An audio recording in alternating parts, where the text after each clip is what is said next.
right. So the first case that we're going to do today is Brandenburg v. Ohio from 1969. So you can see we've jumped forward in time quite a bit. We're almost in the 1970s. Um, we're well into the Cold War, but we're also a little bit past the communist scare, which we talked about in the last class. So this case, Brandenburg v. Ohio, is a unanimous case, but it was issued as a per curiam opinion. Per curiam opinion meaning that no one signed the opinion, so it wasn't as though there was a singular author. It is technically the opinion of the court. There are, however, two concurrences, so we know that those two individuals weren't the authors of the majority opinion, but otherwise the authorship of the majority opinion in this case is masked. Background for this case. So in 1919, Ohio passed what is known as a Criminal Syndicalism Act. And in essence, this law was meant to make a crime the advocacy of violence as a means to accomplish political reform. So really it made terrorism a crime. And in this case, it was used to convict a leader of the Ku Klux Klan.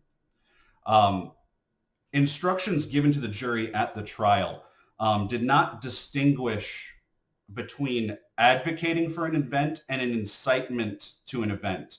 And that is the linchpin on which the United States Supreme Court reverses this conviction.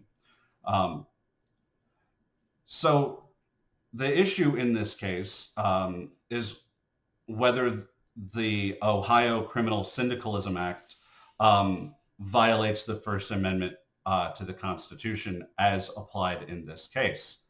And the court states that the constitutional guarantee of free speech does not permit a state to forbid or prescribe advocacy of the use of force or a lawful violation unless that advocacy is directed to inciting or producing imminent lawless action.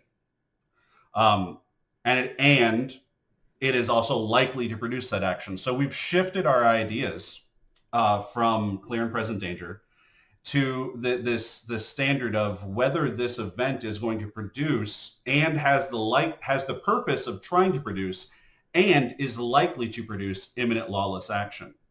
And therefore, the court says that the statute has to draw, or statutes like this, have to draw a distinction between mere advocacy or abstract teaching of violence as a political tool and the actual preparation of a group for violent action. Otherwise, that statute violates the First Amendment. And since neither the law in this case nor the jury instructions that were given in this particularized case made this distinction, the law as it's applied and on its face is unconstitutional due to vagueness. When the court says that a law is unconstitutionally vague, what the court is saying is that this law as it exists violates the Fifth Amendment due process clause.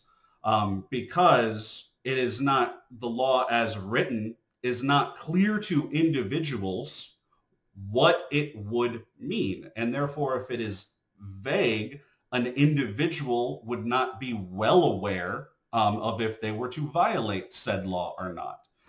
So in this case, while the law in question is a violation of the First Amendment, on its face and as applied. And what that means on its face is as written and as applied in this particular case. So in the case involving Brandenburg.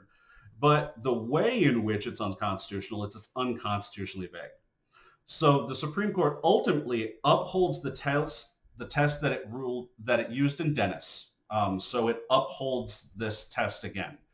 And provides this language of imminent lawless action as sort of an additional way to get around it. There are two concurrences in the case.